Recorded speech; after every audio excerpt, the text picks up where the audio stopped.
Bem, pessoal, aqui a gente começa o nosso terceiro capítulo, onde falaremos de enzimas. E essa é a nossa primeira parte de enzimas.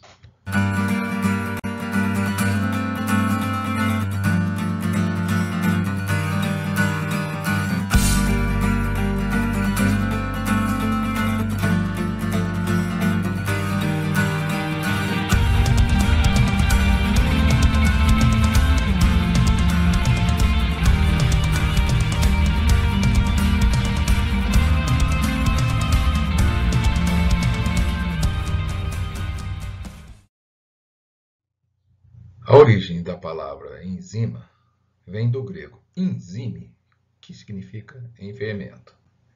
Fermento era a palavra usada para referir às atividades químicas produzidas por leveduras, mas que na verdade é hoje em dia a designação de proteínas catalisadoras de reações fundamentais, ou seja, são proteínas altamente especializadas capazes de alterar a velocidade de uma reação química, mas que permanecem quimicamente intactas ao final da reação. As enzimas podem aumentar até a 10ª parte de 1 trilhão de vezes a velocidade de uma reação, ou seja, 10 elevado a 17 vezes a velocidade de uma reação. E isso não é pouco. Isso torna as reações quase que instantâneas. E é por isso que todas as reações nos sistemas biológicos são intermediadas por enzimas. E é por isso que as reações nesses sistemas biológicos nem são mais chamadas de reações químicas, mas reações bioquímicas. Mais de 3.700 enzimas foram catalogadas até hoje. Então, esse número 1000 aí está defasado. Hoje em dia nós já temos mais de 1.700 enzimas catalogadas. As enzimas são proteínas complexas, formado por aminoácidos e um grupo não proteico denominado coenzima, que é indispensável para a atividade da enzima. Características importantes das enzimas. São produtos naturais, e são produtos naturais porque as enzimas são produzidas pelas células. Apresentam alto grau de especificidade, isso porque cada enzima ela possui uma organização estrutural bastante específica. E essa organização ela admite ligação apenas com os seus reagentes ou com uma substância altamente semelhante a eles. São reações baratas e seguras. Seguras porque são realizadas em condições muito brandas, sem temperaturas, são reações muito brandas. E elas são baratas justamente porque tem um pequeno gasto de energia. Você praticamente não precisa de calor, você não precisa de agitação. Né? Então elas são bastante baratas, e embora as enzimas em si elas não são baratas, né? Mas elas se pagam muito rapidamente. Possui um mecanismo de turnover, né, ou rotação, que desempenha, ou seja, ela desempenha a mesma função a cada rodada ou a cada reação. Isso por quê? Porque ao final da reação, ela volta sempre à forma original, ficando novamente disponível para uma nova reação. Bom, são altamente eficientes, de 10 a 8 até 10 a 11, podemos já colocar aí, de 10 a 17 já existe. O caso de enzima que aumenta de 10 a 17 vezes a reação.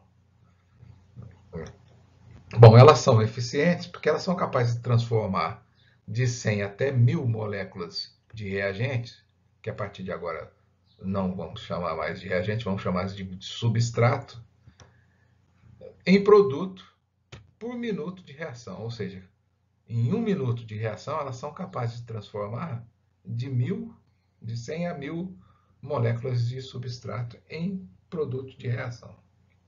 Então, são bastante eficientes.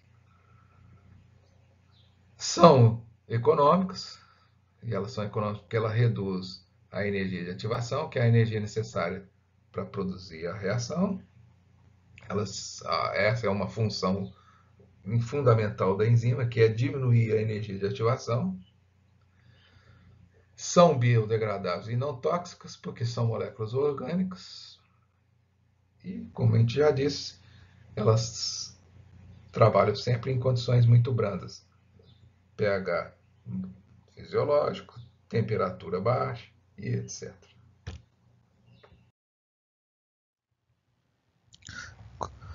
E existem dois tipos de reações: a reação química e a reação bioquímica. A partir de agora a gente vai fazer distinção entre elas. Eu vou chamar de reação bioquímica uma reação que se processa dentro de um organismo vivo. E reação química, uma reação que acontece fora de um ser vivo. A reação química, vamos observar ela aí. Eu tenho aqui S1, S2, S3, S4 até S6. Esse S são os reagentes. E vamos fazer essa reação, vamos imaginar que essa reação também acontece usando um catalisador. Não um catalisador bioquímico, que é uma enzima, mas um catalisador inorgânico que, na verdade, é um metal. Então, aqui na reação catalisada, né, mas por um íon metálico, a gente chama de reação química catalisada. Então, imagine que essa é uma reação química, né, com catalisador inorgânico. Observa, o substrato 1, ele sofre alteração, o 2 também, o 3, o 4,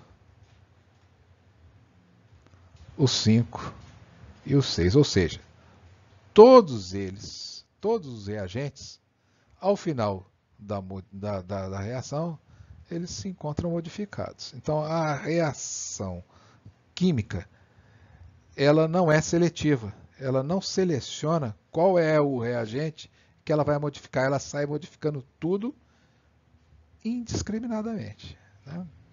Agora observa a reação bioquímica. Vamos lá. Eu tenho aí o reagente 1, 2, 3 até o 6, que aqui no caso a gente deixa de chamar de reagente para chamar de substrato, ok? Então toda vez que eu tenho uma reação química, eu não chamo o reagente de reagente, eu chamo de substrato. Então eu tenho o substrato 1, 2, 3, 4, 5 e 6. Observa.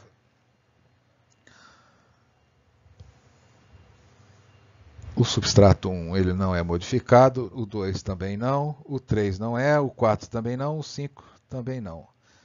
Ou seja, a reação bioquímica, ela produziu o efeito de modificar um reagente ou um substrato apenas. Ela fez isso seletivamente, ou seja, ela tem um alto grau de especificidade. Ela é específica a um substrato. Ela não produz nenhum tipo de reação nos demais substratos. Por quê?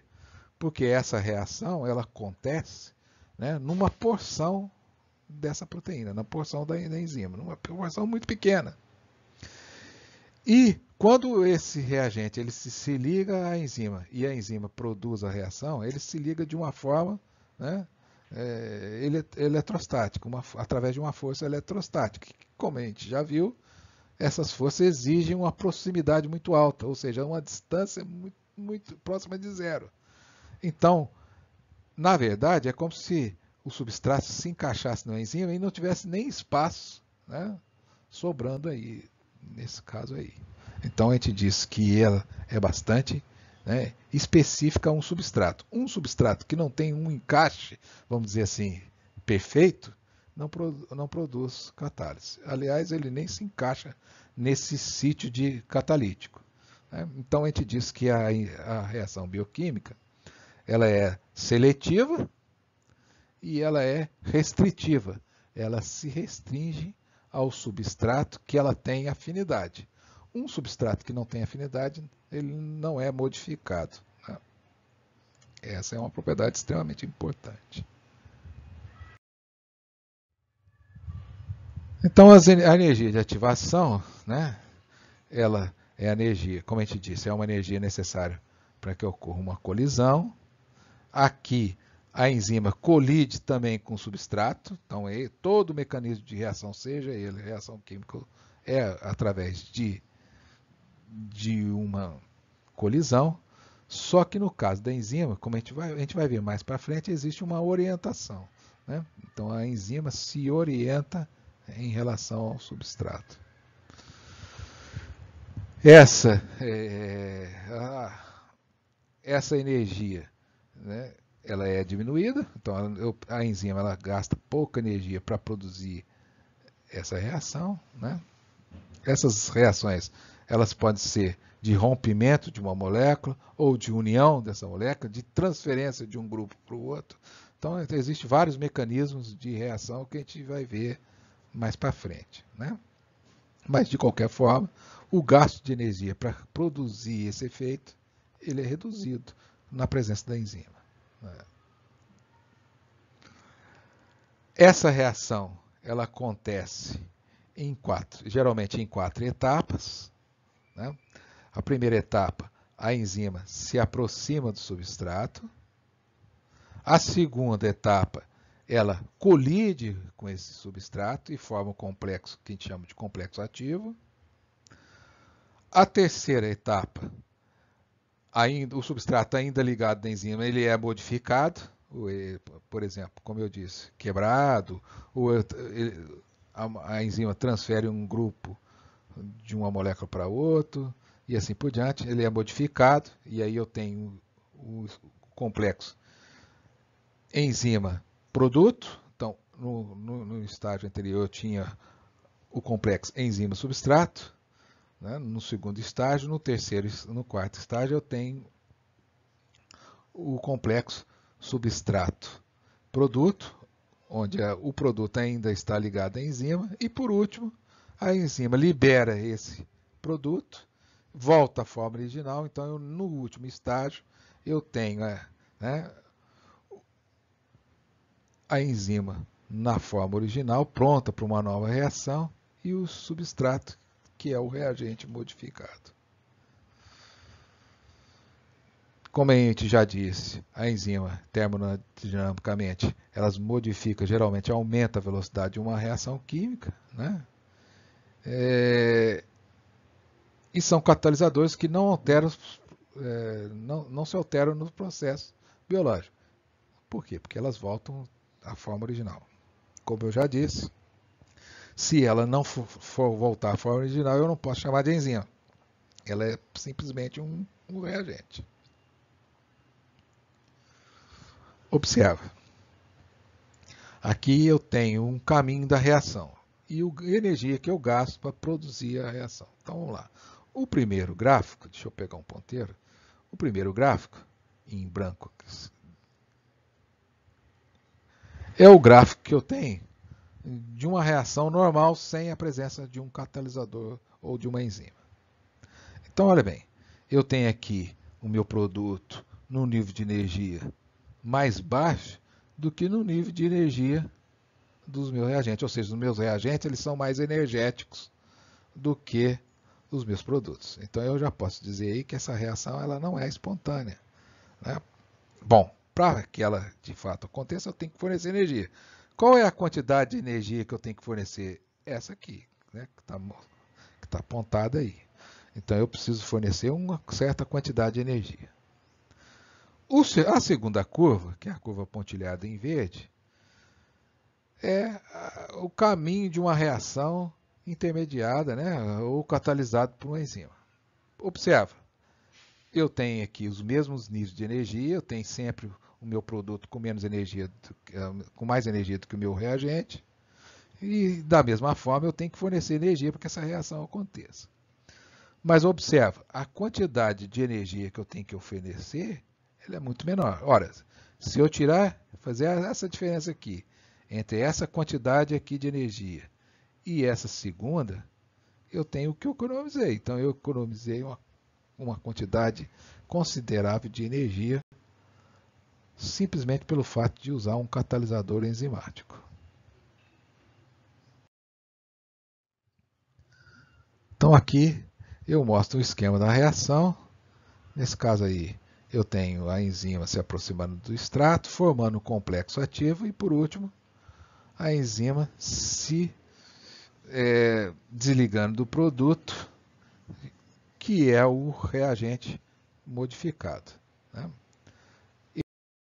Isso em mais detalhes, aí como eu disse, ele é bem detalhado, isso acontece em quatro estágios. Então, no primeiro estágio, a enzima se aproxima do substrato, colide com o substrato, se liga ao substrato, formando o complexo enzima-substrato. A enzima modifica, então nessa hora, a enzima modifica, ela muda a forma, a configuração estrutural dela, e ela precisa fazer isso para produzir a catálise, a reação. Ela modifica, e modificando, ela altera o meu reagente, e esse reagente se transforma num reagente modificado, que é o produto, mas ainda ligado ao produto. Né? Então, ele está ainda ligado lá no sítio ativo. No último estágio, no quarto estágio, a enzima libera o produto e volta à forma original. É isso que a gente vai ver nessa pequena animação aí. Ela é rápida, é uma animação rápida, mas observa que aqui, no estágio intermediário, a enzima ela modifica para produzir a reação, mas volta à forma original. Observa. Aqui a minha enzima em cinza, ela modificou, voltou à forma original e liberou já o reagente com as modificações. Em relação às diferenças entre um catalisador bioquímico, que são as enzimas, e um catalisador que é um íon metálico, né? A gente diz que a natureza da enzima ela é complexa. Já do catalisador ele é simples, porque esse catalisador é um íon metálico, fácil de encontrar na natureza, fácil de extrair. No caso da enzima, ela é complexa, porque nós estamos falando de proteínas, que são polímeros, que depende de um polímero, da sequência correta, depende da forma correta, depende de uma série de coisas, então elas são moléculas extremamente complexas. Em relação à sensibilidade à temperatura e pressão, né, é o seguinte, imagina a gente colocar no fogo ou aquecer uma barra de aço. O que vai acontecer com essa barra de aço? Ela vai dilatar. O fato dela dilatar significa que as moléculas que constituem esse metal, elas se afastam, né? Aumentando o tamanho, dilatando. Então, a temperatura ela tende a afastar as moléculas. O contrário é verdadeiro. Observa, quando a gente congela, a gente aproxima as moléculas. Exceto na água, como eu disse no primeiro capítulo, é uma molécula extremamente estranha. Né? Mas isso só acontece com a água. Isso, né? Não acontece com as outras substâncias. Né? A tendência das outras substâncias é, né, aumentar ou as moléculas se afastarem, né, na presença do calor. E diminuir na ausência dele. Bem, como as forças que determinam a forma, né, a estruturação, né, da proteína, que da enzima é uma proteína, são forças eletrostáticas. Para que essa força ela exista, essa força é a que dá estabilidade, né, à estrutura quaternária das enzimas. Para que essa força existe, a gente disse lá atrás que tem que ter uma proximidade muito alta, ou seja, a distância tem que ser muito próxima de zero, ou seja, as moléculas têm que quase se tocarem para que essas forças estabilizem ou, né, mantenham a estrutura proteica coesa. Ora, como a temperatura ela afasta as moléculas, ela aumenta a distância, e aí essa força ela desaparece. Então, se essa força que estabiliza, né, a enzima, ela desaparece, a enzima perde a forma, e aí perdendo a forma, perde a funcionalidade. Então, no caso da temperatura, é extremamente alta. Em relação ao pH, também. Porque uma enzima numa solução onde o pH é muito, muito alto, é ácido ou básico, eu tenho moléculas no meio que tem excesso de elétron ou carência de elétron. A molécula que tem excesso de elétron, ela vai tentar reagir para recuperar esse elétron. Ou a molécula que tem excesso de elétron, ela vai tender a doar para ficar normal. Então, acontece que o pH ela produz reação justamente, né, com as cadeias que interagem entre si para dar a estrutura, né, molecular da enzima. Então, o pH ela acaba também influenciando na forma da enzima e, portanto, também na funcionalidade. Enzimas, às vezes, em pH muito alto, elas perdem a funcionalidade, elas deixam, inclusive, de ser enzima. Algumas, se você tirar esse excesso de hidrogênio aí, né, ela pode voltar à forma normal, outras não voltam. Né? Então, vamos lá. As condições de temperatura e pressão, elas têm que ser suaves, elas não podem ser intensas. Já no caso dos catalisadores inorgânicos, ela pode ser drástica, né? Então não tem problema, porque o metal ele não sofre a influência da temperatura, do pH, né? Como o catalisador é um íon metálico, ele não sofre a influência disso.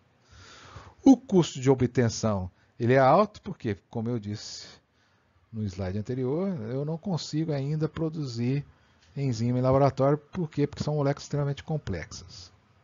Então eu tenho que usar o maquinário de um micro-organismo, geralmente fungo. O fungo produz a enzima e essa enzima ela tem que ser, né, purificada depois. Então eu tenho que isolar esse micro-organismo e depois purificar o extrato enzimático. Esse tipo de processo são processos extremamente caros. E além disso, tá, então é importante dizer que geralmente são segredo industrial. Né? Eles não são patentes, porque a patente ela se quebra com o tempo. Geralmente, esse conhecimento ele só é passado quando o detentor desse conhecimento ele passa para outra pessoa. Né? Tamanha é a dificuldade, né, desses processos. Então, são processos de natureza, né, complexa. Além disso, né, esse processo da reação normal, a reação não enzimática, ele é contínuo. Por que ele é contínuo? Ele acontece por choques, né, aleatórios. Então, ela acontece de forma, né, aleatória e indiscriminada. Né? O choque acontece ao acaso. Não faz distinção entre um reagente ou outro. Então a gente diz que ele é contínuo, ele bate num, depois bate no outro, bate no outro, bate no outro, e vai produzindo modificações de uma forma contínua. Já no caso da enzima, não, ela acontece em batelada. Aliás, para a enzima ser extremamente eficiente, ela tem que ser rápida. E essa rapidez, ela chega a ser muito alta. Na verdade, você já deve imaginar que isso não acontece através de uma única enzima. Ela, na verdade, para ser eficiente e ser rápida, ela forma, na verdade, complexo enzimático. Então, como as enzimas têm estrutura quaternária, elas se juntam e formam um complexo quaternário, né, que é um complexo enzimático, né? Então, complexo proteico, que aqui a gente pode chamar de complexo enzimático. E aí isso aí funciona mais ou menos como se fosse aquelas provas de bastão, onde um corredor passa o bastão para outro. Então, o reagente de uma reação passa a ser o produto da outra e assim por diante.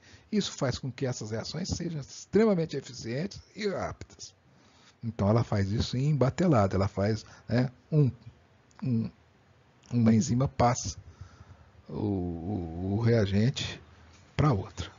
Tá certo? O consumo de energia é baixo, porque no caso da reação enzimática eu não preciso usar calor, esse tipo de coisa que é caro. Já no caso do catalisador é alto, justamente porque eu preciso, geralmente nas reações em laboratório, a gente usa o calor ou agitação, né? Para aumentar a mobilidade das moléculas. A separação, né, catalisador-produto, ela é difícil e cara, porque você tem que refinar, fazer um refino. No outro não, é simples, né, fácil de fazer. A temperatura de ambiente, a presença de cofatores. Cofatores, na verdade, são ativadores enzimáticos, né?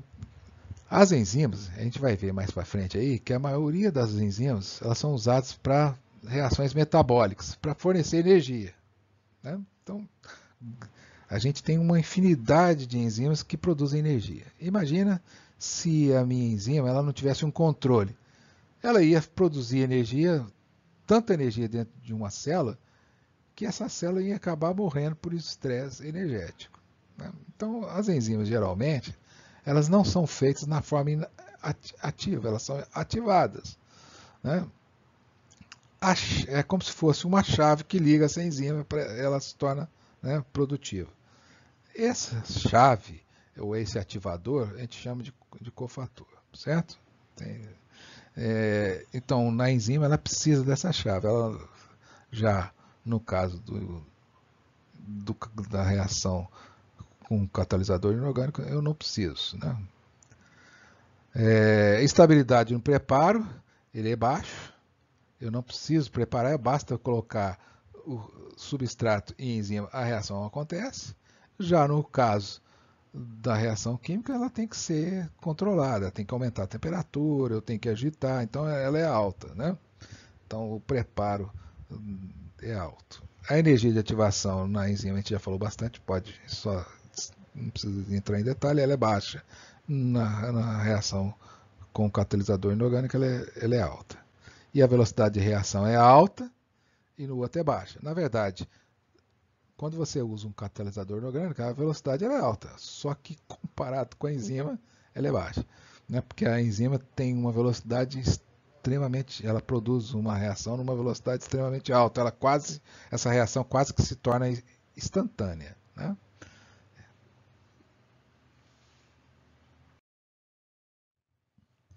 Bem, as enzimas, na verdade, são heteroproteínas.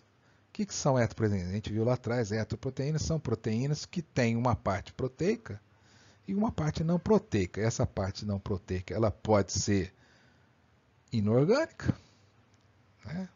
E ela pode ser orgânica. Então, na verdade, o que eu chamo de a enzima, com essas duas partes, a parte proteica e a não proteica, a gente chama de holoenzima, que na verdade é a enzima completa. Holo, como a gente viu lá atrás, significa todo. Então, quando a gente pega a enzima como um todo, a gente chama ela de holoenzimas. Quando a gente separa essas enzimas, a gente separa em duas partes. A parte não proteica e a parte proteica. O componente proteico a gente chama de apoenzima, que na verdade são, né, a cadeia polipeptídica. E a parte não proteica a gente chama de cofator, que, como eu disse lá atrás, o cofator é o ativador. Então a enzima ela é inativa, geralmente ela fica inativa e ela é ativada quando necessário. Esse ativador, ele também é chamado de componente ajudante, por quê? Porque ele ativa a enzima. Ele pode ser de origem metálica, e aí a gente chama isso de metaloenzima, ou ele pode ser de origem orgânica, mas não proteica. A gente chama isso de coenzima. Então, ele pode ser uma coenzima, que é o cofator de origem orgânica, e aí de origem orgânica, geralmente eles são as vitaminas. Então, as vitaminas elas são os ativadores, né? São as coenzimas, são os ativadores orgânicos, e os metaloenzimas, que são os ativadores metálicos. São íons metálicos, também conhecidos como sais minerais. Vamos fazer um parênteses aqui e vamos comentar. Primeiro, eu preciso de um grande número de enzimas dentro de uma célula? Bom, vamos pensar. Primeiro, se você observar que toda enzima, ela depende, toda reação dentro de uma célula ela depende de uma enzima, Isso sugere que eu tenho que ter um número elevado de enzimas, correto? Bom, além disso, todas as enzimas são produzidas dentro da própria célula, do maquinário celular, né? E como toda célula ela pode produzir enzima e ela necessita de enzima para processar as reações, também isso te dá uma ideia de que eu preciso de uma grande quantidade de enzimas. Como as enzimas elas têm que ser ativadas, né? Ou pelo metaloenzima ou a coenzima, né? Por um íon metálico ou a coenzima, isso também sugere que eu necessito de uma grande quantidade de coenzima ou de metaloenzima ou de íons metálicos para ativar essas enzimas. Correto? Não, não está correto. Por que não está correto? Observa, quando você vai no nutricionista e pergunta para ele qual que é a necessidade de vitamina que você precisa, ele vai falar 1 micrograma, ou seja, uma milésima parte da grama, uma quantidade muito pequena, não é verdade? A mesma coisa acontece com sais minerais. Procura na literatura para você ver quanto que você precisa, por exemplo, de magnésio ou de potássio. Você vai ver que você precisa de quantidades que são porções, né, da grama. Na verdade, microgramas, né, uma milésima parte da grama. São quantidades muito pequenas. Isso, aparentemente, parece uma coisa meio absurda. Não é. Por que não é absurdo? Porque as enzimas, elas não são recicláveis, elas não voltam à forma original.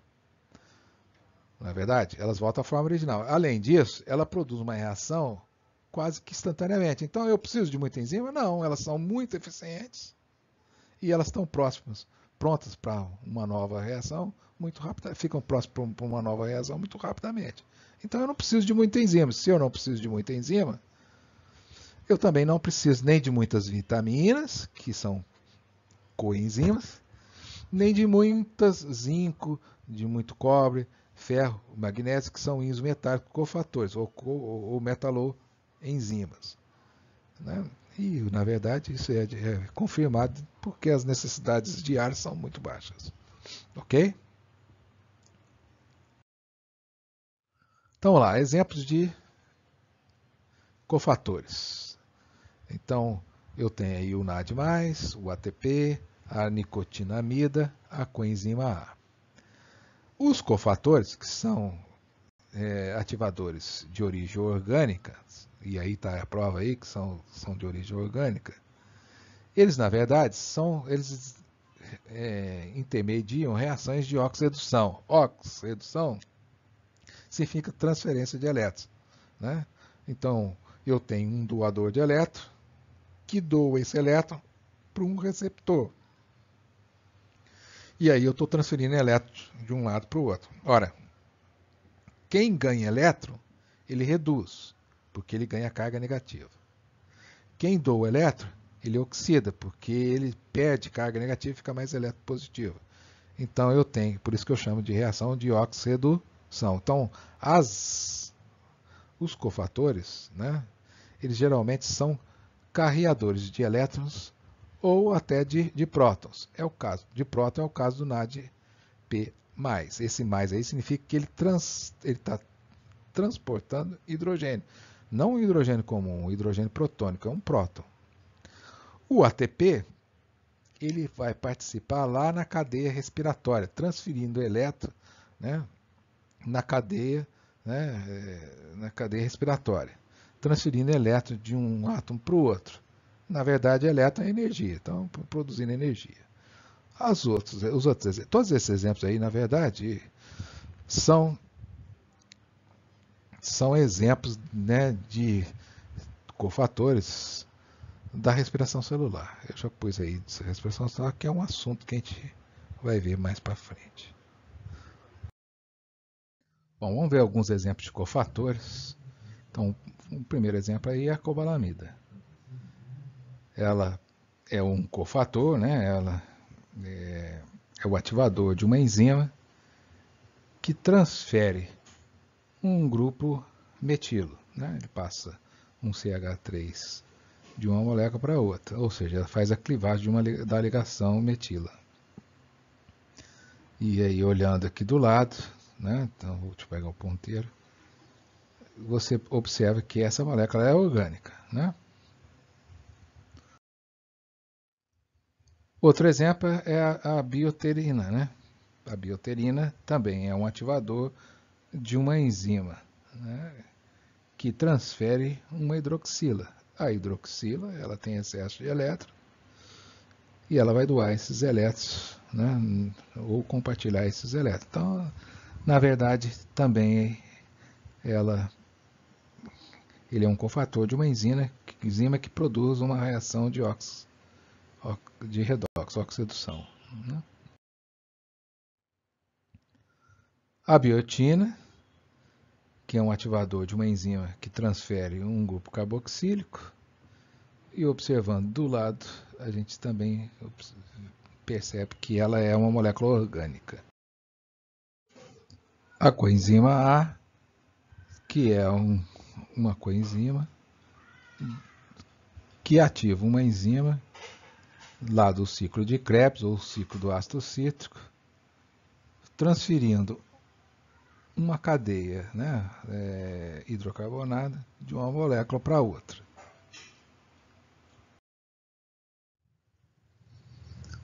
A ciroM, que também é um cofator de uma enzima que contém ferro, e esse ferro ele passa de ferro mais 3 para mais 2 e vice-versa. Então também, quando faz isso, ele faz por transferência de elétron. Então ele está transferindo ou recebendo elétron.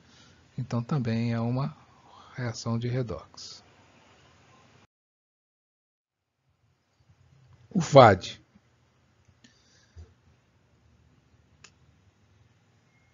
que também ativa uma enzima que produz uma reação de oxidação.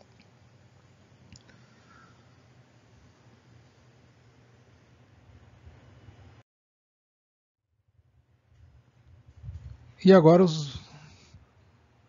as metaloenzimas, que são ativadores metálicos, íons metálicos. Então, os mais comuns é o cobre, o zinco, o magnésio. Cobre mais 2, zinco mais 2, magnésio mais 2, ferro mais 2 e mais 3. E o potássio. O zinco, ele é um ativador da anidrase carbônica, o magnésio do piruvato quinase, glicose 6-fosfato hexoquinase, o ferro do citocromo oxidase catalase peroxidase, o potássio do piruvato quinase e o cobre, né, do citocromo oxidase. Todos esses aí são ativadores de enzimas na respiração celular.